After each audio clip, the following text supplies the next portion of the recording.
करौली जिले के रिठौली गांव में एक छोटा सा परिवार रहता था। इस परिवार में मेहनती किसान रामू, उसकी पत्नी मीरा और उनका होनहार बेटा अर्जुन रहते थे।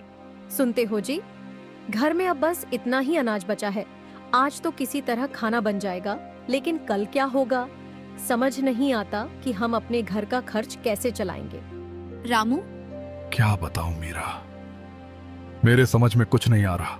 एक तरफ खेत में फसल खड़ी है, लेकिन अभी तैयार होने में समय लगेगा, और दूसरी तरफ सेठ धनराज का कर्ज दिन ब दिन बढ़ता जा रहा है। मीरा, आप इतना चिंता मत किया करो जी, भगवान सब देख रहे हैं। जिसने हमें आज तक संभाला है, वही आगे भी कोई रास्ता जरूर निकालेगा। रामू, मीरा, मैंने अपनी पूरी जिंदगी इस मिट्टी को दे दी। सुबह से शाम तक खेत में पसीना बहाया, लेकिन आज भी हालात ऐसे हैं कि अपने परिवार को भरपेट खाना देने की चिंता करनी पड़ रही है। रामू की बातें सुनकर मीरा की आंखों से आंसू निकल आए। वह जानती थी कि उसका पति कितना मेहनती है, लेकिन गरीबी इंसान को अंदर से तोड़ देती है। तभी खेत की तरफ से उनका बेटा अर्जुन आता हुआ दिखाई दिया। उसके कंधे पर हल था और चेहरे पर मेहनत की थकान थी। अर्जुन, बापू, आप फिर चिंता में बैठे हो? मैंने कहा ना, इस बार हमारी फसल अच्छी होगी, आपका सारा कर्ज उतर जाएगा। रामू, बेटा अर्जुन, मुझे तेरी मेहनत पर पूरा भरोसा है, लेकिन सेठ धनराज को तू नहीं जानता। वह किसी गरीब की मजबूरी नहीं समझता। अर्जुन, बापू, गरीब होना हमारी मजबूरी हो सकती है, लेकिन हार मान लेना हमारी आदत नहीं होगी। मैं मेहनत करूंगा और आपका सिर किसी के सामने झुकने नहीं दूंगा। मीरा, बेटा, भगवान तुझे हमेशा खुश रखे। बस अपनी सेहत का ध्यान रखना। हमारे लिए सबसे बड़ी दौलत तू ही है।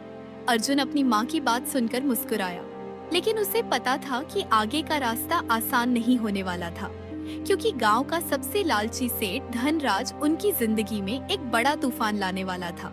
उसी समय दूर से घोड़े की टापों की आवाज सुनाई देने लगी। आवाज धीरे धीरे रामू के घर के पास आने लगी।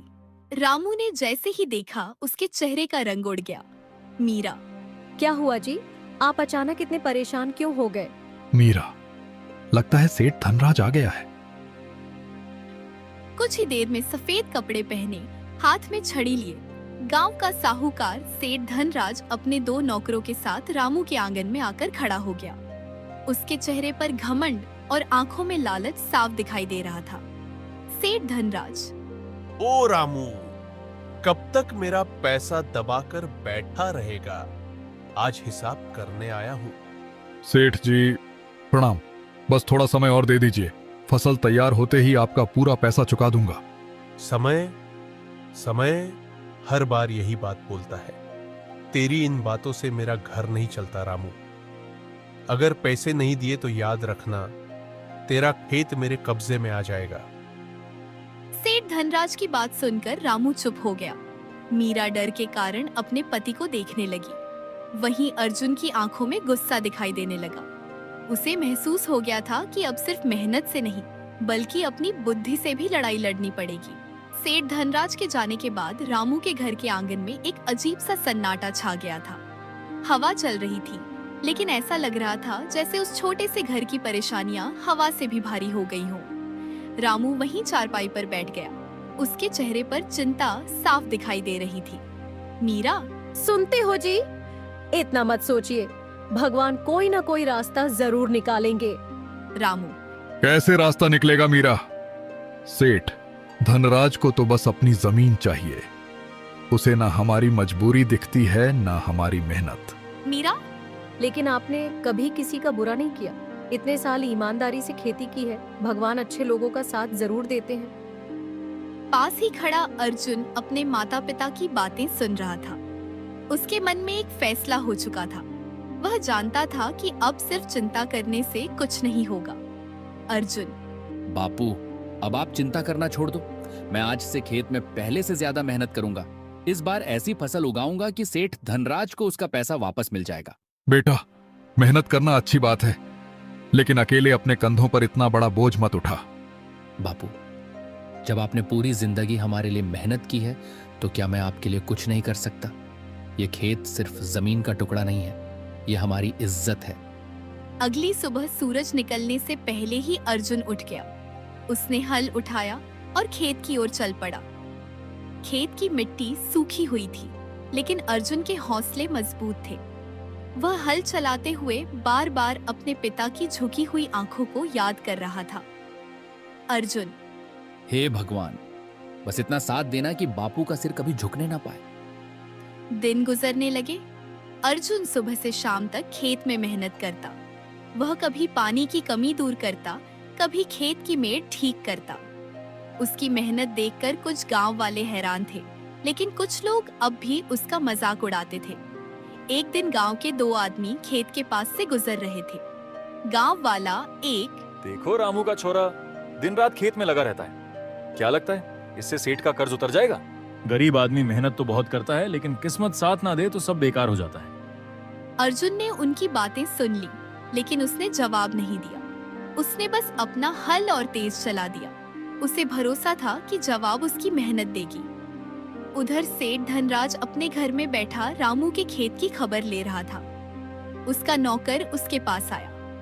नौकर, सेठ जी, रामू का लड़का तो बहुत मेहनत कर रहा है। अगर फसल अच्छी हो गई तो आपका पैसा वापस मिल जाएगा। सेठ धनराज, यही तो मैं नहीं चाहता। अगर रामू कर्ज चुका देगा तो उसकी जमीन मेरे हाथ कैसे आएगी? कुछ करना पड़ेगा। नौकर, क्या करने का सोच रहे हैं सेठ जी? सेठ धनराज, अभी समय आने दो। ऐसी चाल चलूंगा कि रामू की मेहनत भी हार जाएगी और उसका खेत भी मेरे नाम हो जाएगा। सेठ धनराज ने मन ही मन एक खतरनाक योजना बना ली थी, लेकिन उसे नहीं पता था कि रामू का बेटा अर्जुन सिर्फ मेहनती ही नहीं, बल्कि बहुत समझदार भी था। कुछ दिनों बाद खेत में फसल का रंग बदलने लगा। जहाँ पहले सूखी मिट्टी दिखाई देती थी, अब वहाँ हरियाली नजर आने लगी थी। गांव वाले भी अब अर्जुन की मेहनत की तारीफ करने लगे थे। लगता है रामू के बेटे ने सच में कमाल कर दिया। मेहनत करने वाला कभी खाली हाथ नहीं रहता। लेकिन दूसरी तरफ सेठ धनराज के मन में जलन बढ़ती जा रही थी। वह दूर खड़ा अर्जुन के हरे भरे खेत को देख रहा था। उसकी आंखों में लालच और गुस्सा दोनों थे। सेठ धनराज, अर्जुन, तूने खेत को बचाने का सपना देखा है ना? अब देखना मैं तेरे इसी सपने को कैसे तोड़ता हूँ। अर्जुन को अंदाजा भी नहीं था कि सेठ धनराज अब ऐसी चाल चलने वाला है जिससे पूरा गांव हैरान रह जाएगा। समय धीरे धीरे बीत रहा था। रामू के खेत में अब हरियाली दिखाई देने लगी थी। जिस जमीन को देखकर लोग कहते थे कि इससे कुछ नहीं होगा, वही जमीन अब लहलहाती फसल से भर गई थी। रामू की आंखों में कई दिनों बाद उम्मीद की चमक दिखाई देने लगी थी। रामू, मीरा, लगता है इस बार भगवान ने हमारी सुन ली। अगर फसल अच्छे दाम में बिक गई तो सेठ धनराज का सारा कर्ज चुका देंगे। मीरा, मैंने कहा था ना जी, भगवान देर करता है, लेकिन मेहनत करने वालों का साथ जरूर देता है। उधर अर्जुन रोज की तरह खेत में काम कर रहा था। वह फसल को देखकर खुश था, लेकिन उसे पता था कि असली परीक्षा अभी बाकी है, क्योंकि सेठ धनराज इतनी आसानी से हार मानने वाला नहीं था। एक शाम सेठ धनराज अपने घर में बैठा था। उसके चेहरे पर चिंता और गुस्सा दोनों दिखाई दे रहे थे। सेठ धनराज, ये रामू का छोरा बहुत आगे बढ़ रहा है। अगर इसकी फसल बिक गई तो मेरा सपना खत्म हो जाएगा। मुझे उसकी जमीन चाहिए और इसके लिए मुझे कुछ बड़ा करना पड़ेगा। नौकर, सेठ जी, आप चिंता मत करो, कोई ना कोई रास्ता जरूर निकल आएगा। सेठ धनराज, रास्ता तो मैं निकालूंगा। कल सुबह कुछ ऐसा होगा कि रामू खुद मेरे पास आकर मदद मांगेगा। अगली सुबह गांव में खबर फैल गई कि रामू के खेत में पानी की नाली टूट गई है और आधा खेत सूखने की कगार पर है। रामू और अर्जुन जल्दी जल्दी खेत की तरफ भागे। रामू, हे भगवान, ये क्या हो गया? इतनी मेहनत के बाद अगर फसल खराब हो गई तो हम क्या करेंगे? अर्जुन, बापू, घबराओ मत। मुश्किल आई है तो उसका हल भी जरूर होगा। हम हार नहीं मानेंगे। अर्जुन ने ध्यान से खेत देखा। उसे कुछ अजीब लगा। नाली अपने आप नहीं टूटी थी, किसी ने जानबूझकर उसे नुकसान पहुंचाया था। अर्जुन, बापू, ये काम किसी ने किया है, ये अपने आप नहीं हुआ। बेटा, किसका नाम लेगा? हम गरीब लोगों से कौन दुश्मनी रखेगा? बापू, दुश्मनी गरीब से नहीं होती, गरीब की बढ़ती हुई किस्मत से होती है। अर्जुन को शक हो गया था कि इसके पीछे जरूर कोई बड़ी साजिश है। वह चुपचाप सबूत ढूंढने लगा। उधर सेठ धनराज दूर खड़ा सब देख रहा था और मन ही मन मुस्कुरा रहा था। सेठ धनराज, अब समझ आएगा रामू, मेरे सामने खड़े होने का नतीजा क्या होता है। लेकिन सेठ धनराज यह भूल गया था कि अर्जुन सिर्फ मेहनती नहीं बल्कि बहुत चतुर भी था। अर्जुन ने खेत के पास कुछ पैरों के निशान देखे। वह उन निशानों का पीछा करते हुए गांव के पुराने रास्ते तक पहुंचा। वहां उसे एक ऐसी चीज मिली जिससे पूरी सच्चाई सामने आने वाली थी। अर्जुन, तो ये बात है। अब समझ आया कि हमारी मेहनत बर्बाद करने की कोशिश कौन कर रहा है। लेकिन अब खेल बदलेगा। अर्जुन के हाथ ऐसा सबूत लग चुका था जिससे सेठ धनराज की पूरी चाल सबके सामने आ सकती थी। लेकिन क्या अर्जुन अकेला सेठ जैसे ताकतवर आदमी से लड़ पाएगा? क्या गांव वाले उसका साथ देंगे? अर्जुन के हाथ एक ऐसा सबूत लग चुका था जिससे सेठ धनराज की साजिश का पर्दाफाश हो सकता था। लेकिन अर्जुन जानता था कि सिर्फ सच जान लेना काफी नहीं है, उसे पूरे गांव के सामने सच साबित करना होगा। अर्जुन वह चीज लेकर घर पहुंचा। रामू और मीरा आंगन में बैठे हुए चिंता कर रहे थे। मीरा, बेटा अर्जुन इतनी देर कहाँ चला गया था? हम दोनों बहुत घबरा गए थे। अर्जुन, अम्मा, मैं खेत की सच्चाई पता करने गया था। अब मुझे समझ आ गया है कि हमारी फसल को नुकसान पहुंचाने की कोशिश किसने की है। रामू, क्या कह रहा है बेटा? कौन है जो हमारी मेहनत बर्बाद करना चाहता है? अर्जुन, बापू, इसके पीछे सेठ धनराज का हाथ है। मीरा, हे भगवान, लेकिन बेटा हमारे पास उसके खिलाफ क्या सबूत है? अर्जुन, अम्मा, यही सबूत है। मुझे खेत के पास से सेठ के नौकर की पहचान वाली चीज मिली है। अब मैं इसे पंचायत के सामने रखूंगा। रामू डर गया। उसे पता था कि सेठ धनराज के पास पैसा और ताकत दोनों है। रामू, बेटा, सेठ बहुत बड़ा आदमी है, उससे लड़ना आसान नहीं है। कहीं वह हमारे लिए और परेशानी ना खड़ी कर दे। अर्जुन, बापू, अगर डर कर चुप रहेंगे तो ऐसे लोग गरीबों को हमेशा दबाते रहेंगे। सच्चाई के लिए आवाज उठानी पड़ेगी। मीरा, बेटा सही कह रहा है जी, हमने हमेशा ईमानदारी से जीवन जिया है। अब भगवान भी हमारा साथ देंगे। अगले दिन गांव के पीपल के पेड़ के नीचे पंचायत बुलाई गई। पूरा गांव इकट्ठा हो गया। एक तरफ रामू, मीरा और अर्जुन खड़े थे। दूसरी तरफ सेठ धनराज अपने घमंड के साथ बैठा था। सरपंच, रामू, बताओ पंचायत बुलाने की जरूरत क्यों पड़ी? रामू, सरपंच जी, हमारी फसल खराब करने की कोशिश की गई है और हमें शक है कि इसके पीछे सेठ धनराज का हाथ है। यह सुनते ही पूरे गांव में हलचल मच गई। लोग एक दूसरे का चेहरा देखने लगे। सेठ धनराज हंसने लगा। सेठ धनराज, वाह रामू, अब अपनी गलती छुपाने के लिए मुझ पर इल्जाम लगाएगा? गरीब आदमी की सोच भी गरीब ही होती है। अर्जुन, सेठ जी, इल्जाम नहीं लगा रहा, सच सामने ला रहा हूं। सेठ धनराज, और तेरे पास क्या सबूत है? अर्जुन। सबूत भी है और गवाह भी। अर्जुन ने पंचायत के सामने वह चीज रख दी जो उसे खेत के पास मिली थी। फिर उसने बताया कि किस तरह खेत की नाली को जानबूझकर तोड़ा गया था। उसी समय गांव का एक आदमी आगे आया।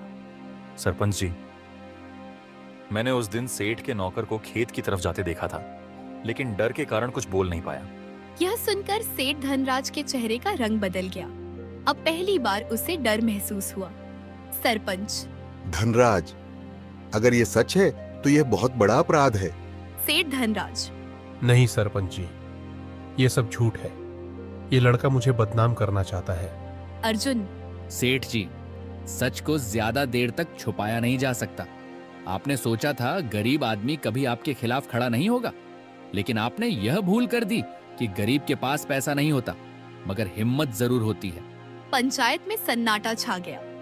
गांव वालों की नजरें अब सेठ धनराज पर थीं। लेकिन तभी सेठ ने एक आखिरी चाल चलने की सोची। उसने जेब से कुछ कागज निकाले और सबके सामने रख दिए। सेठ धनराज, ठीक है, अगर इतना ही सच बोल रहे हो तो पहले ये बताओ, रामू का खेत अभी भी मेरे कर्ज के कागजों में बंधा हुआ है। अगर 7 दिन में पैसा नहीं दिया तो खेत मेरा होगा। अर्जुन कुछ पल के लिए चुप हो गया, क्योंकि सेठ की यह चाल अभी बाकी थी। लेकिन अर्जुन के मन में एक नई योजना जन्म ले चुकी थी।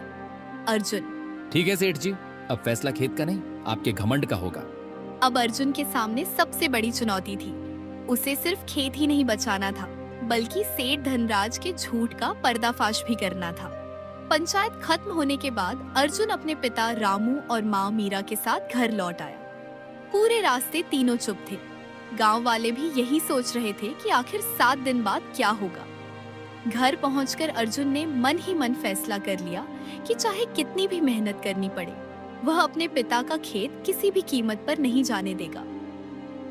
बेटा अर्जुन, आज तूने पंचायत में जो हिम्मत दिखाई, उससे मेरा सिर गर्व से ऊंचा हो गया। लेकिन मेरे मन में अभी भी चिंता है। 7 दिन बहुत कम है। पता नहीं हम इतना पैसा जुटा पाएंगे या नहीं।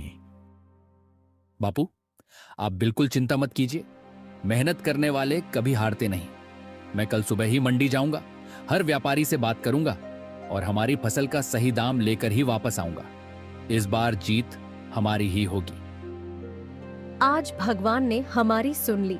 जो घर कुछ दिन पहले चिंता से भरा था, आज उसी घर में फिर से खुशियां लौट आई हैं। यही हमारी सबसे बड़ी दौलत है। उधर सेठ धनराज अपने घर में गुस्से से तिलमिला रहा था। उसे पूरा विश्वास था कि गरीब किसान इतने कम समय में पैसे नहीं जुटा पाएगा। उस अर्जुन ने सबके सामने मेरी इज्जत पर चोट की है। अब देखता हूं 7 दिन में पैसा कहां से लाता है। जब समय पूरा होगा तो खेत मेरा होगा और पूरा गांव मेरी ताकत फिर से देखेगा। अगली सुबह अर्जुन और रामू फसल लेकर मंडी पहुंचे। उन्होंने कई व्यापारियों से बात की, लेकिन अर्जुन जल्दबाजी नहीं कर रहा था। वह सही दाम का इंतजार कर रहा था। भाई, मैं इतना ही दाम दे सकता हूँ। अगर बेचना है तो बेच दो, वरना आगे देख लो। मंडी में आज बहुत माल आया है। जो नहीं सेठ जी, हमारी फसल अच्छी है। हम उसे मेहनत से उगा कर लाए हैं। हम उसे उसके सही मूल्य से कम पर नहीं बेचेंगे। अगर अच्छा दाम मिलेगा तभी सौदा करेंगे। मैंने तुम्हारी फसल ध्यान से देखी है। अनाज की गुणवत्ता बहुत बढ़िया है। मैं तुम्हें अच्छा दाम दूंगा। अगर मंजूर हो तो अभी सौदा पक्का कर लेते हैं। सौदा पूरा हुआ और अर्जुन के हाथ में इतना पैसा आ गया कि सेठ धनराज का पूरा कर्ज चुकाया जा सके। दोनों खुशी खुशी गांव लौट आए। अगले दिन फिर पीपल के पेड़ के नीचे पंचायत बैठी। पूरा गांव। रामू, आज 7 दिन पूरे हो गए हैं। अब पंचायत के सामने साफ साफ बताओ, क्या तुम सेठ धनराज का पूरा पैसा चुका सकते हो या फिर फैसला उसके पक्ष में होगा? सरपंच जी, ये रही पूरी रकम। 1-1 रुपये का हिसाब तैयार है। हमने मेहनत की कमाई से कर्ज चुकाया है। अब न्याय कीजिए और बताइए कि खेत का असली मालिक कौन है। ये कैसे हो गया? मुझे यकीन नहीं हो रहा। तुम लोग इतने पैसे कहां से ले आए? मैंने तो सोचा था कि तुम लोग कभी कर्ज नहीं चुका पाओगे। सेठ जी, आज पूरे गांव ने देख लिया कि मेहनत और ईमानदारी की ताकत क्या होती है। गरीब की मजबूरी का फायदा उठाने वाला आखिर एक दिन हारता ही है। पंचायत का फैसला सुन लो। रामू ने पूरा कर्ज चुका दिया है। खेत उसी का रहेगा और सेठ धनराज, आज के बाद तुम गांव के किसी भी गरीब किसान को परेशान नहीं करोगे। सीख। इस कहानी से हमें सीख मिलती है कि हालात चाहे कितने भी कठिन क्यों ना हो, अगर इंसान मेहनत, ईमानदारी और समझदारी का साथ नहीं छोड़ता, तो अंत में जीत उसी की होती है।